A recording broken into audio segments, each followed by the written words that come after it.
오늘 하나님께서 저희에게 주시는 말씀은 요한복음 1장 19절부터 28절까지 말씀입니다. 한 목소리로 읽어보도록 하겠습니다. 유대인들이 예루살렘에서 제사장들과 레위인들을 요한에게 보내어 네가 누구냐 물을 때 요한의 증언이 이러하니라. 요한이 드러내놓고 말하여 숨기지 아니하니 드러내 하는 말이 나는 그리스도가 아니라 한데 또 묻되 그러면 누구냐 네가 엘리야냐 이르되 나는 아니라 또 묻되 네가 그 선지자냐 대답하되 아니라 또 말하되 누구냐 우리를 보낸 이들에게 대답하게 하라. 너는 내게 대하여 무엇이라 하느냐 이르되 나는 선지자 이사야의 말과 같이 주의 길을 곧게 하라고 광야에서 외치는 자의 소리로라 하니라. 그들은 바리새인들이 보낸 자라.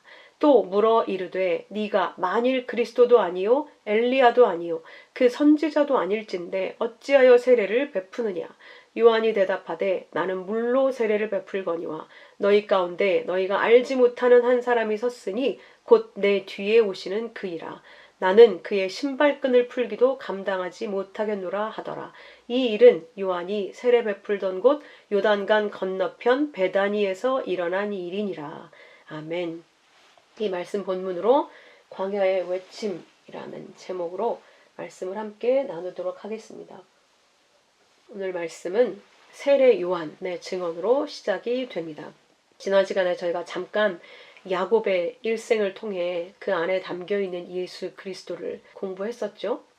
그 마지막이 야곱의 서원이었어요. 근데 야곱의 서원은 절대로 우리가 스스로 하나님께 지킬 수 있는 약속을 서원이라고 하지 않습니다. 하나님께서 지켜내시는 것을 의미하는 것이죠. 우리는 하나님께 서원할 수 있는 존재가 아닙니다. 그래서 야곱이 자신이 친히 했던 하나님께서 나의 하나님이 되실 겁니다. 나를 다시 돌아오게끔 지키고 보호하시면 나의 하나님이 되시고 이곳을 하나님의 집이라 부르며 또 나의 10분의 1을 하나님께 드리겠습니다. 한 그 모든 것을 하나님이 직접 이루신 것을 저희가 같이 공부했습니다.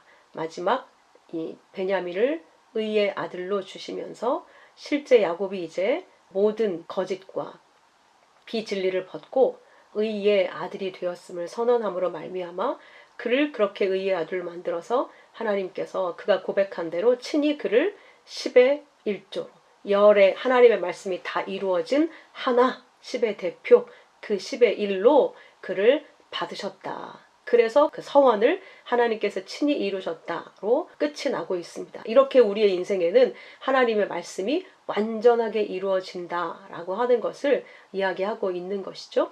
자, 혹시 서원을 야곱이 이룬 것으로 이해하실까봐 제가 그 뒤에를 제대로 설명을 완전하게 하지 못한 것 같아서 다시 이렇게 정리를 해서 여러분께 알려드립니다. 그래서 실제 야곱이 그 10의 일을 행한 그것이 기록되어져 있지 않은 거예요. 그렇게 고백한 내용이 없는 겁니다. 하나님께서 지켜내신 것이다. 자, 오늘 요한복음 1장 19절은 이 세례 요한의 증언으로 시작됩니다. 유대인들이 예루살렘에서 제사장들과 레위인을 요한에게 보냅니다. 네가 누구냐? 요한이 이렇게 얘기합니다. 나는 그리스도가 아니다. 그랬더니 그들이 묻죠. 그럼 넌 누구냐? 네가 엘리야냐? 네가 선지자냐? 또 그렇게 물으니 넌 도대체 너에 대해서 누구라고 말할 수 있냐? 너의 정체가 뭐냐? 너의 정체성이 무엇이냐? 라고 지금 율법주의자들이 유대인들이 세례 요한에게 묻고 있습니다.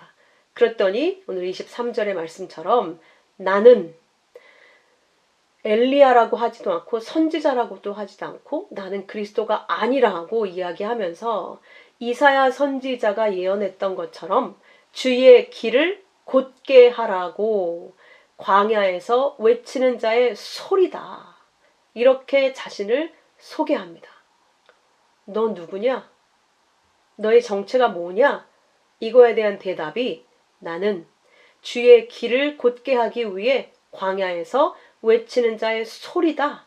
그 소리는 푸호네, 음성의 뜻도 있지만 말, 선포하는 메시지라는 의미도 가지고 있습니다. 이 어근에는 푸호스, 빛이라는 뜻이 들어있어요. 그러니까 이 소리는 하나님의 말, 말씀으로 왔다는 의미가 되어지는 것이죠. 하나님이 주신 그 말씀의 실체를 외치러 왔다. 외친다는 말은 소리치다. 이 단어는 어근이 구조, 구원, 도움을 의미하는 그런 단어입니다. 보아오라는 이 단어가. 그래서 구원의 소리, 구원의 말씀을 소리치러 왔다. 구원의 왕이 오셨다고 소리치러 왔다는 거죠. 너희는 이 구원자를 붙잡아라. 이 구원의 왕이 오셨다라고 소리치러 왔다는 거예요. 어디에서? 광야에서.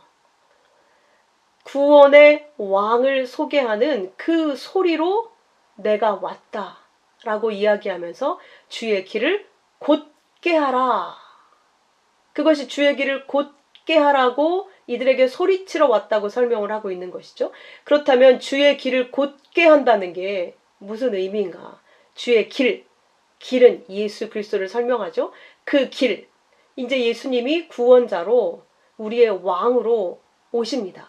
근데 그 길을 곧게 한다, 평탄게 한다, 이런 말은 왕이 백성 가운데 들어오시면, 우리도 옛날 사극에 보면 물러거라 왕이 행차하신다 라면서 큰 소리로 앞에 먼저 온 자가 외치잖아요.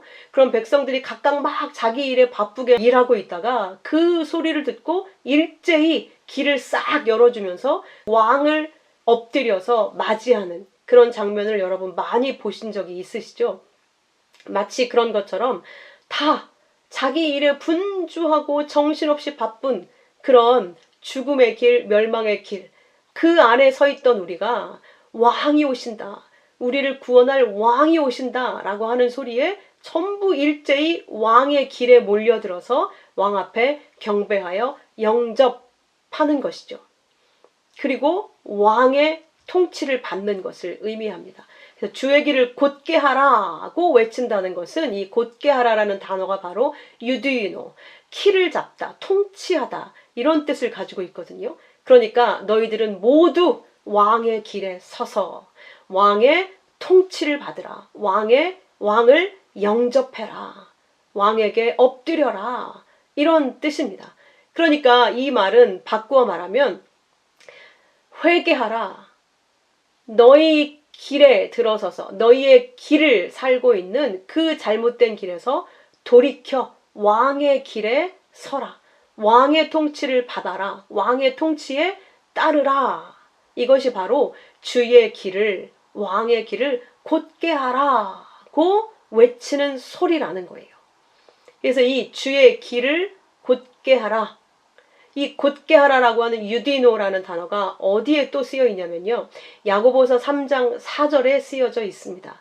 또 배를 보라. 그렇게 크고 광풍에 밀려가는 것들을 지극히 작은 키로서 사공의 뜻대로 운행하나니, 이 작은 키로 사공의 뜻대로 운행한다라고 할 때 이 사공이라는 단어가 유디노라는 단어예요. 그러니까 사공은 사실 없는 단어인데 앞에 키라는 말 때문에 이렇게 의역을 해서 쓴 거죠. 그러니까 이걸 다시 직역을 하면 이 작은 키, 그 배가 광풍에 밀려갈 수밖에 없을 때 키, 배의 운전대 말하는 거잖아요. 그 키를 잡고 통치해서 그 키가 통치하는 그 방향대로 운행하나니, 그게 방향을 바꾼다는 뜻이거든요. 그 광풍에 밀려가는 게 아니라 키가 움직이는 대로 방향을 잡는다는 뜻이에요. 이 말씀이 그 말에 실수가 없는 자는 온전한 자다, 이 말씀에 이어져 있거든요.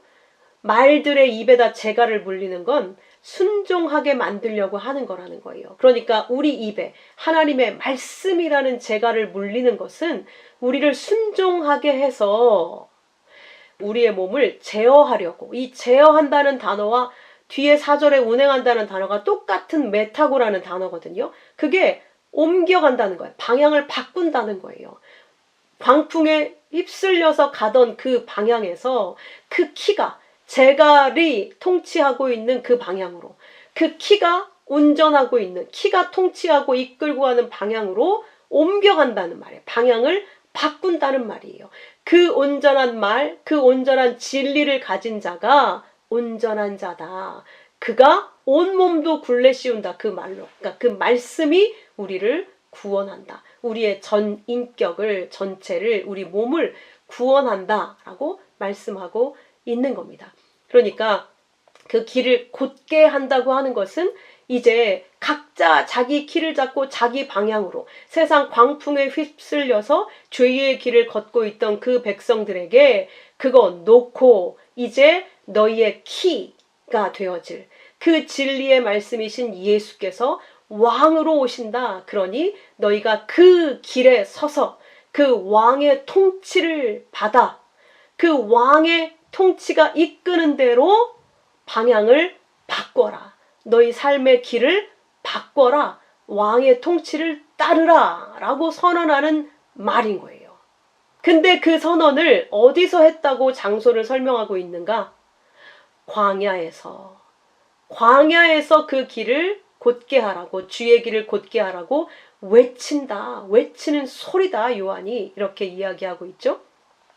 그 광야는 에레모스라는 아주 황량하고 외롭고 고독한 이런 의미를 가진 단어거든요. 그러니까 광야에서 외친다는 것을 그 문자적으로 우리가 생각할 때는 아주 외롭게 외친다는 소리의 의미가 될 수 있어요. 외롭게, 고독하게. 모든 사람이 그렇게 말하는 게 아니잖아요. 정말 소수가 너희가 지금 잘못 길을 가고 있다. 이제 올바른 왕의 통치를 받으라. 이제 옮겨서라. 방향을 바꾸어라. 회개하라. 돌이켜라. 이 말이잖아요. 그 외롭게 소리를 외친다. 세상과의 반대편에서 외롭게 외치는 자의 소리다. 이렇게 해석을 할 수가 있고, 또 하나는 이 광야가 어디에 나오는가?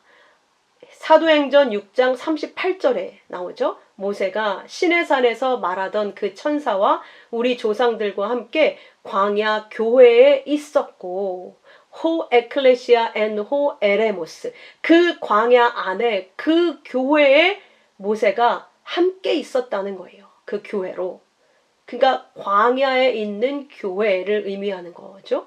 그래서 이 광야라는 말 안에는 광야의 상태에 있는 교회를 설명하기도 하고, 실제 광야를 살았던 이스라엘이라고 하는 교회를 함유하고 있는 거죠. 이 뜻을 함의하고 있는 겁니다. 이 단어가.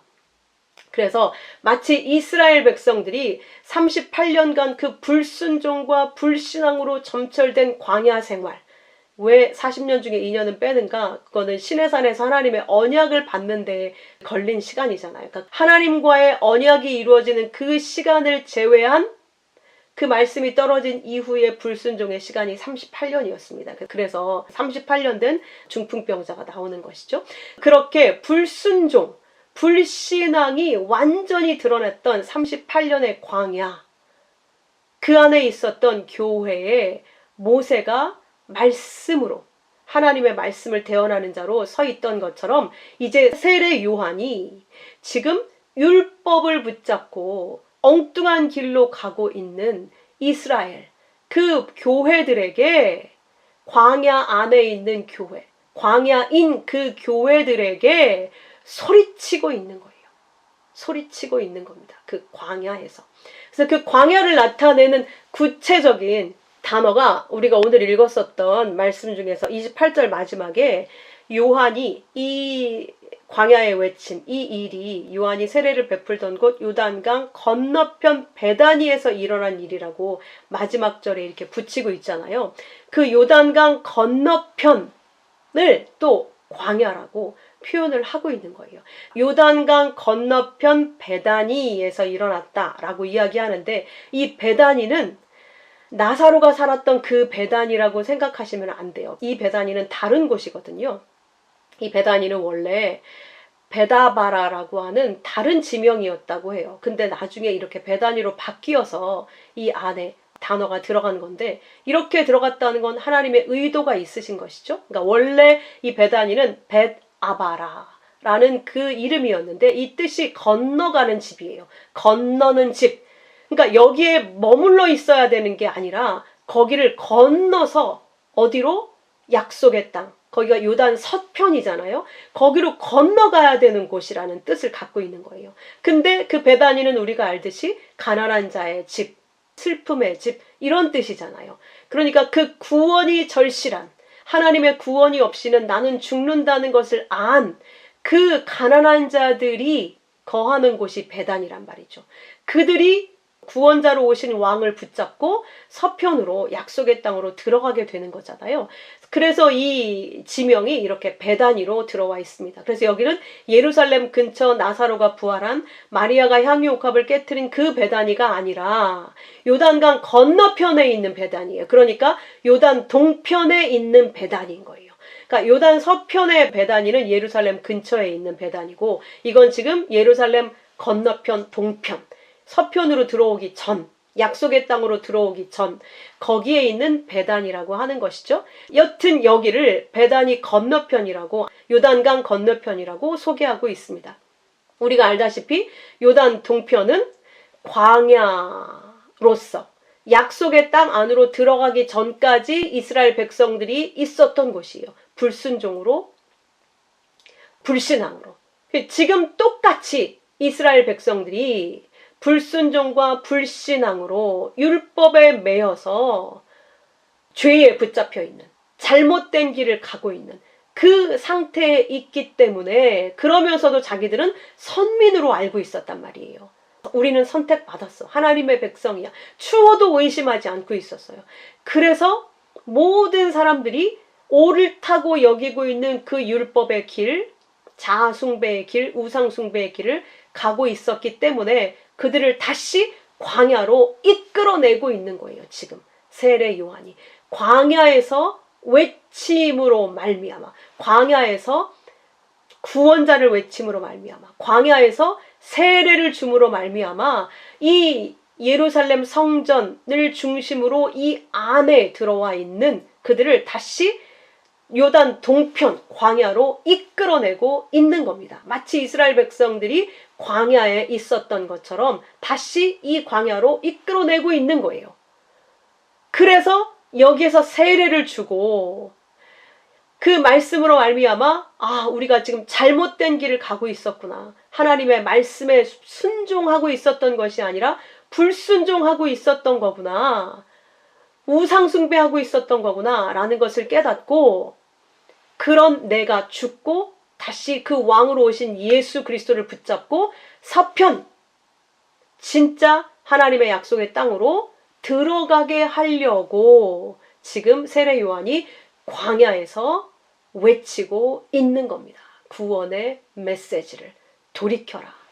너희는 지금 잘못 가고 있다. 회개하라. 주의 길을 곧게 하라. 이제 그 자리에서 너희를 움직여서 이끌어서 다시 하나님의 약속의 땅으로 이끌고 갈 그 왕을 맞이해라. 이렇게 소리치고 있는 겁니다. 그래서 이들이 어떻게 불신앙과 불순종의 상태에 있는가, 어떻게 이전 이스라엘 백성들이 광야에 있는 그 백성들과 똑같이 죄를 짓고 있다고 말하고 있는 것인가. 그러니까 요한이 회개하라, 천국이 가까이 왔다라고 소리치고 있는 것 아니겠습니까? 신명기 6장 4절 5절에 보면 하나님이 주신 율법의 핵심이 바로 이거였습니다. 이스라엘아 들으라. 우리 하나님 여호와는 오직 유일한 여호와시니 너는 마음을 다하고 뜻을 다하고 힘을 다하여 내 하나님 여호와를 사랑하라. 라는 이 말씀을 모세의 십계명과 함께, 모세 오경의 율법과 함께 주신 거예요. 그러니까 이 율법과 함께 이 말씀을 주셨다는 것은 너희는 이 내가 준 이 율법을 지킬 수 없는 불가능한 죄인들이니 돌이켜서 나의 구원을 바래라. 나의 사랑을 구해라.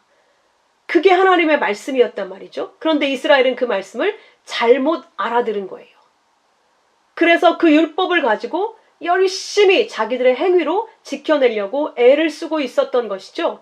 그걸 할 수 없으니 내 사랑을 깨달아서 내 사랑을 붙들어라. 너희는 내 사랑을 받아야 사는 자들이지 내가 말한 것을 지켜서 내 사랑을 받을 수 있는 자들이 아니다 라고 말씀하고 있는 건데, 그 말씀을 붙잡고 하나님을 사랑하는 길로 간 것이 아니라 각기 제 길로 간 거예요. 탐욕의 길로 간 거예요. 내가 선악과 먹고 하나님처럼 돼서 하나님이 요구한 것 내가 해내겠다는 거예요. 그래서 내가 하나님이 기뻐하실 만한 그 사람으로 변화돼서 떳떳하게 하나님 앞에 나아가겠다는 것이죠. 그게 잘못된 탐욕의 길이니 거기에서 돌이켜라 라고 말씀하고 있는 겁니다. 그래서 세례 요한이 어떤 구체적인 메시지를 선포했는지가 요한복음에는 기록되어 있지 않지만 누가복음 3장에 기록이 되어져 있어요. 누가복음 3장 9절부터 보면 이렇게 구체적인 행위로 회개하고 돌이킬 것을 선포하고 있습니다. 7절부터 보면 이 독사의 자식들아, 세례를 받으러 나오는 자들에게 이야기하는 거예요. 누가 너희에게 일러 장차 올 진노를 피하라 하더냐. 너희는 전부 하나님의 진노에 놓여 있다라고 이야기하는 것이죠. 그러므로 회개에 합당한 열매를 맺고 속으로 아브라함이 우리 조상이라 말하지 말라. 내가 너희에게 이르노니 하나님이 능히 이 돌들로도 아브라함의 자손이 되게 하시리라. 이미 도끼가 나무 뿌리에 놓여 있으니 좋은 열매를 맺지 아니하는 나무마다 찍혀 불에 던져지리라. 니는 지금 도끼가 니네 발 아래에 놓여 있어. 너희는 이제 곧 심판으로 멸망하게 돼 있다라고 심판을 먼저 선언하고 있는 거예요. 그랬더니 그 얘기를 듣고 얼마나 무섭겠습니까? 우리가 우리에게 저주하는 것 같은 그런 소리를 들으면 잠을 못 자잖아요. 실제 그게 아닌 줄 알면서도 두렵단 말이죠. 이 이스라엘 백성들이 어떤 낙타털옷을 입고 광야에서 외치는 자의 소리가 너희는 이제 곧 심판이다 라고 계속 외치고 다니니까 너무 두려웠던 것이죠. 무리들이 모여서 세례 요한에게 묻습니다. 그럼 우리가 어떻게 해야 될까요? 뭘 어떻게 할까요? 심판이 두려우니까. 그랬더니 세례 요한이 이렇게 이야기합니다. 옷 2벌 있는 자는 옷 없는 자에게 나눠줄 것이요 먹을 것이 있는 자도 그렇게 할 것이라. 세리들도 세례받고자 와서 선생님 우리가 어떻게 해야겠습니까? 그러니 세리들한테 이렇게 이야기합니다. 부과된 것 외에 거두지 말아라. 부과된 것 외에 거두었어요 이들이. 왜? 자기들의 미래를 도모하기 위해서 탐욕으로. 군인들도 묻습니다. 우리가 무엇을 해야겠습니까? 그 저주를 받지 않으려면, 심판을 벗어나려면. 그랬더니 사람에게서 강탈하지 말며 거짓으로 고발하지 말고 받는 급료를 족한 줄로 알라. 그러니까 지금 군인들이 강탈했다는 것이죠. 남의 것을 빼앗고 거짓으로 고발했다는 것이죠. 급료 외에 다른 것을 욕심냈다는 얘기잖아요. 그러니까 지금 다 똑같이 어떤 층을 향해서 이야기하듯이 똑같이 죄는 하나라는 걸 알 수 있죠. 무엇이죠? 탐내지 말라. 모든 율법의 핵심은 바로 이거예요. 율법, 하나님은 탐내지 말라. 그 선악과 따먹지 마. 다른 건 다 내가 너희에게 줬어. 그거 탐내지 말아라. 하나님이 주신 법은 딱 그거 하나였어요. 탐내지 말아라. 먹지 말라고 한 건 먹지 말아라. 내가 너희에게 허락하지 않은 것 욕심내지 말아라. 하나님의 법은 그거 하나였어요. 그러니까 지금 그걸 세례 요한이 이렇게 설명하고 있는 거예요. 욕심내지 마. 탐심 그거 버려라. 그게 죄다. 거기에서 돌이켜라.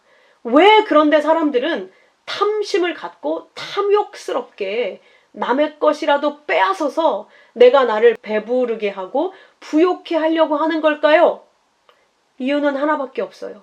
우리가 나를 온전하게 먹이고 입히고 책임지고 사랑하고 영원히 함께 하시는 그 아버지의 품을 떠났기 때문에, 그 아버지의 통치를 실어버렸기 때문에, 아버지를 버리고 내가 독립해서 나왔어요. 탕자처럼. 아버지 그 유산 좀 나에게 나눠주세요 라고 내가 내 힘으로 살아볼 거예요.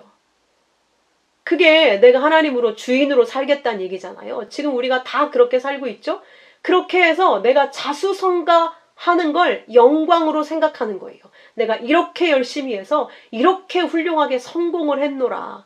그걸 자랑하고 싶은 거예요. 내가 하나님이 되고 내가 주인이 되고 싶은 거죠. 아버지를 버리고 자수성가하기 위해서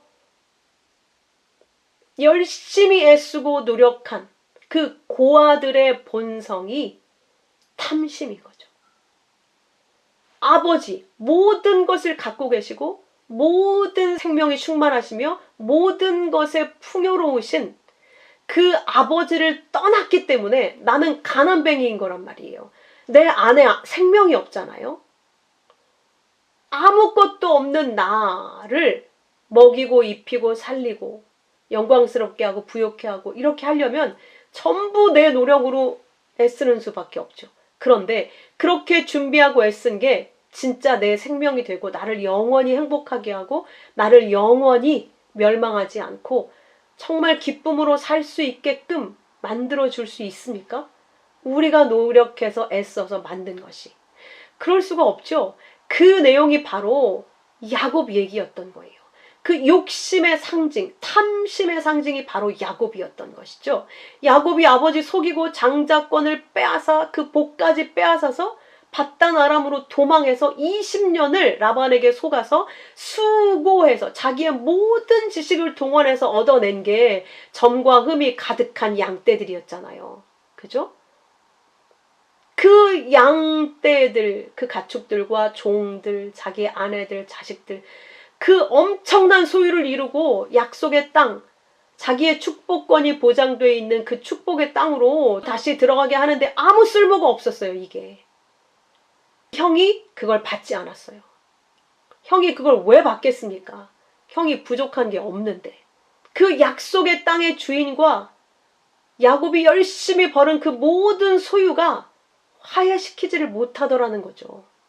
오히려 그것을 들고 거기를 들어가려고 했던 그 야곱의 힘의 근원인 환도뼈가 완전히 깨지고 항복됐을 때, 그래서 이제 나는 아무것도 할 수 없어요. 쩔뚝거리면서 그냥 그 앞에 항복할 수밖에 없어요. 7번 엎어져 절했어요. 완전한 항복. 그래서 그 형의 자비를 입어서 그 긍휼만이 베델로 들어갈 수 있는 유일한 길이었던 것이죠. 야곱은 자기가 준비한 모든 소유를 부정당했고 자기 자신마저도 환두뼈가 깨짐으로 부정당한 거예요. 오직 그 약속의 땅의 주인의 긍휼로 베델에 들어갈 수 있었던 것이죠. 그러니까 우리는 오직 우리를 구원하러 오신 그 예수 그리스도, 오직 길이요 진리요 생명이신 예수 그리스도만을 통해서 아버지께 돌아갈 수 있는 겁니다. 그걸 지금 우리가 배우고 있는 거예요. 그 예수를 온전히 붙잡는 회개, 방향의 전환, 그게 없이는 우리는 죽을 때까지 탐심이라는 죄, 율법을 거스리는 탐심이라는 죄에서 결코 한 발자국도 벗어날 수 없습니다.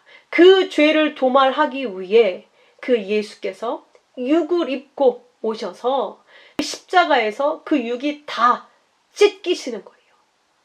그 육이 다 깨져버리는 것이죠. 그 탐심을 그 십자가에서 찢어내시는 거고 깨뜨려 내시는 겁니다. 더 이상 너희의 힘을 의지하지 말고 너희의 소유를 의지하지 말고 오직 너를 다 내어주고 사랑한 나를 붙들어라. 내 긍휼로 나와 함께 아버지께 돌아가자. 너는 내 손 붙잡지 않으면 절대 아버지 집으로 돌아갈 수 없다. 그걸 지금 외치고 있는 거예요. 세례 요한이 외치는 소리는 바로 그건 거예요. 너희의 그 탐심에서 돌이켜 아버지께 순종하는 자리로 가라. 아버지께 너희 마음을 돌이켜서 너희의 그 탐심에서 돌이켜서 아버지께 인도해 내실 그 구원자는 바로 예수 그리스도. 그 한 분이시다. 그분이 너희의 왕이시다. 너희의 성전의 제사와 희생 제사로는 절대로 너희 탐심의 죄를 용서받을 수 없다. 그러니 아버지의 용서를 가지고 온 그 형제와 화목해라. 그게 마태복음 산상수훈에서 외치고 있는 말씀이에요. 그 형제와 화목해라. 그렇지 않으면 너희는 절대 그 감옥에서 빠져나올 수 없다. 영원히 멸망할 지옥으로 내려갈 수밖에 없다. 그러니 그 왕을 영접해라 라고 소리치고 있는 겁니다. 이것이 예언되어진 것이 바로 이사야 40장에 있는 말씀이에요. 너희 하나님이 이르시되 너희는 위로하라. 내 백성을 위로하라. 너희는 예루살렘의 마음에 닿도록 말하며 그것에게 외치라. 너희 노역의 때가 끝났고 그 죄악이 사함을 받았느니라. 그 모든 죄로 말미암아 여호와의 손에서 벌을 배나 받았느니라 할지니라. 그러니까 이 말은 너희의 죄로 인한 고난과 징벌의 때는 이제 끝났다. 내가 그래서 너희에게 바벨론 포로로 보낸 거야. 이제 그 징벌의 시대는 끝났다. 이제 내가 너희를 돌이킬 거다. 너희는 이미 벌을 받았어. 그 벌을 우리가 직접 받아서 용서를 받은 게 아니죠. 어떻게 우리는 그 여호와의 배나 되는 벌에서 용서받았습니까? 예수께서 십자가에서 죽으심으로 말미암아 모든 그 벌을 받아내시고 우리는 이제 고난과 징벌의 시대를 끝내고 구원의 시대로 넘어오게 된 것입니다. 그래서 외치는 자의 소리여 너희는 광야에서 여호와의 길을 예비하라. 이게 예비하라가 아니고 여호와의 길로 향해라. 니네 지금 니네 길로 가고 있는데 돌이켜서 여호와의 길로 바라봐라. 여호와의 길에 서라. 여호와의 길로 향해라. 그래서 말라기의 마지막 절이 엘리야가 와서 너희 마음을 아버지께 돌이키지 않으면, 아버지의 마음을 너희에게로 돌이키지 않으면 너희는 전부 멸해질 수밖에 없다. 심판에서 절대 구원받을 수 없다라고 말씀하고 있었던 겁니다. 그래서 약속대로 그 엘리야가 와서 지금 잘못 가고 있는 우리를 아버지께로 돌이키게 만들고 있는 거예요. 광야에서 외침으로 말미암아, 사막에서 우리 하나님의 대로를 평탄케 하라. 이것도 하나님의 길을 옳게 여기라, 기뻐하라, 이런 단어거든요. 근데 왜 이렇게 못 알아듣게 평탄케 하라, 예비하라, 어떻게 예비하라는 거예요? 어떻게 평탄케 하라는 거예요? 왜 이렇게 모르는 말로 썼는지 참 알 수가 없어요. 그래서 하나님 말씀은 비밀이고 감추어져 있어요. 근데 하나님께서 자기의 백성들에게는 아주 분명하게 열어 보여주시는 거예요. 얘들아, 너네 길에서 돌이켜서 내 길로 돌아서라. 내 길을 기뻐해라. 내가 너희에게 말하는 길은 내 아들이라는 의의 길이니까 내 아들이라는 의의 길에 서서 내 아들을 붙들어라. 내 아들과 하나 돼서 너 역시 의의 아들이 되어서 나에게 와라. 이제 그 은혜의 해고 이제 그 보상의 해가 왔다 라고 말씀하시는 거예요. 그 아들과 함께 약속의 땅 베델로 돌아와라. 그게 너희의 영광의 아들이다. 그 영광을 너희에게 주기 위해서 내가 내 영광의 아들을 보냈다. 그가 너희를 골짜기마다 도두어지게 하며 산마다 언덕마다 낮아지며 고르지 않은 곳이 평탄하게 되며 험한 곳이 평지가 될 것이요. 그 엘리야가 와서 그 영광의 아들이 와서 높아진 것은 낮추고 낮아져 있는 것은 높여서 올바른 길에 서게 해서 교만한 자는 낮추고 낮아진 자는 높여서 하나님의 백성으로 은혜로 오직 믿음의 아들로 만들어서 여호와의 영광을 보게 할 거라는 거예요. 그래서 여호와의 영광이 나타나고 모든 육체가 그것을 함께 보리라. 그렇게 구원의 길로 이끌게 될 여호와의 영광, 예수 그리스도, 그 왕을 너희의 모든 육체가 함께 보게 될 것이다. 그 이사야의 예언이, 이 40장의 예언이 지금 세례 요한을 통해서 이 요한복음 1장의 말씀에서 이루어지고 있는 겁니다. 이사야를 통해서 예언된 언약의 때, 그 언약의 때를 위해서 오신 구원의 왕 예수 그리스도의 때가 시작되었음을 알리고 있는 그 세례 요한에게 예루살렘, 율법을 붙잡고 잘못 가고 있는 줄도 모르고 있는 그 바리새인들이, 율법주의자들이 네가 누군데 지금 세례를 주고 있으며 이렇게 우리에게 회개하라고 외치고 있느냐, 그 얘기를 하는 거예요. 지금 그걸 물으러 보낸 거예요. 세례 요한은 자기의 외침과 함께 세례를 통해서 심판, 야곱의 죽음, 환도뼈를 부러뜨려서 하나님 앞에 낮추어서 긍휼로 그 약속의 땅에 들어가게 만드는 것과 똑같이 지금 이스라엘 백성을 물로 들어가게 만들어서 죽고, 자기들의 잘못된 길에 대해서 죽고 다시 일으켜 살려서 이제 그 왕과 함께 진짜 약속의 땅으로 돌이키게 하려고 하는 엘리야의 외침을 하고 있는 세례 요한에게 이들이 이렇게 딴지를 걸고 있는 겁니다. 네가 그리스도도 아니고 엘리야도 아니고 선지자도 아닌데 어째서 세례를 베푸느냐. 이 죽음과 부활의 세례를 통해서만 하나님의 약속의 땅에 들어갈 수 있는데 그걸 알지 못하고 여전히 그 잘못된 방향에서 세례 요한을 정죄하고 있는 이들이 이렇게 외치고 있는 겁니다. 너 아무것도 아니면서 왜 그딴 소리를 하느냐? 왜 회개하려고 하느냐? 우린 잘하고 있는데 왜 세례를 받으라고 하느냐? 네가 뭔데 세례를 주느냐? 이렇게 이야기하고 있는 겁니다. 그랬더니 요한이 대답합니다.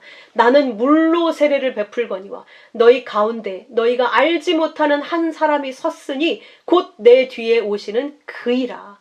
나는 그의 신발끈을 풀기도 감당하지 못하겠노라 하더라. 신발끈 풀어주는 자는 노예입니다. 나는 그분의 노예일 수조차 없다. 종이라고 하는 말조차 감당할 수가 없다. 그분은 높고 높으신 하나님의 아들이시고 왕이시며 나는 흙이고 먼지요. 하나님의 긍휼이 베풀어지지 않으면 죽은 자인데 지금 바리새인들은 아니 우리는 죽은 자인데 자기가 죽은 줄도 모르고 엄청 아름답게 화장을 하고 있는 거예요. 여러분 시체 마지막 가는 고인을 화장시키잖아요. 그게 무슨 의미가 있습니까? 그런다고 그 시체가 살아납니까? 시체에게 아주 명예로운 훈장을 수여한다 한들 그 시체가 다시 살아날 수 있습니까? 몇 계급 특진을 시킨다 한들 그 일을 감당할 수 있습니까? 아무 소용이 없는 거예요. 지금 죽은 자들이 자기가 죽은 줄도 모르고 시체 화장놀이를 하면서 살아있는 것으로 착각하고 있는 거예요. 온 세상이 지금 그렇게 자기가 죽어있는 줄도 모르고 시체에 화장놀이를 하고 시체인 줄도 죽은 줄도 모르고 산자인 것처럼 의로운 자 코스프레 하고 있는 이 땅에 탐욕으로 가득 차 있는 자들에게 요한을 통해서 하나님이 외치고 계신 겁니다. 돌이켜라. 그 길에서 돌이켜라. 우리를 그 길에서 돌이키게 하려고 오신 그 한 분, 그분은 우리가 감히 신발끈을 풀기에도 감당할 수 없는 영광의 왕이시다. 구원의 왕이시다. 그분은 하나님이시다. 이것을 지금 요한이 선언하고 있는 겁니다. 이 일이 바로 요한이 세례 베풀던 곳 요단강 건너편, 요단 동편에서, 요단 동편 베다니에서 자기가 가난해서 그 구원이 없으면 안 된다는 것을 아는 자들이 모여있는 그곳에서 일어난 일이다. 다시 서편으로 데려가기 위해. 이것이 바로 세례 요한에 의해 요단 동편에서 시작된 우리 주 예수 그리스도의 은혜의 시작입니다. 함께 기도하겠습니다. 아버지 감사합니다. 오직 탐욕 외에는 아는 것이 없는 저희들이 나를 살리겠다고, 나를 구원하겠다고 그 탐욕으로 야곱처럼 살아온 자들이 바로 저희들임을 고백합니다. 온 세상이 아버지 없는 고아이기 때문에 그 탐욕으로 살 수밖에 없는 멸망해 가고 있는 이 역사 속에서 오늘도 세례 요한의 외치는 음성을 듣게 해주시니 감사합니다. 그 길에서 돌이켜라. 그 탐욕의 길에서 돌이켜라. 아버지 없는 고아의 그 길에서 돌이켜서 이제 그 형제의 손을 붙잡고 너를 구원하러 오신 그 왕의 손을 붙잡고 아버지께로 돌아가라. 아버지께로 돌이켜라.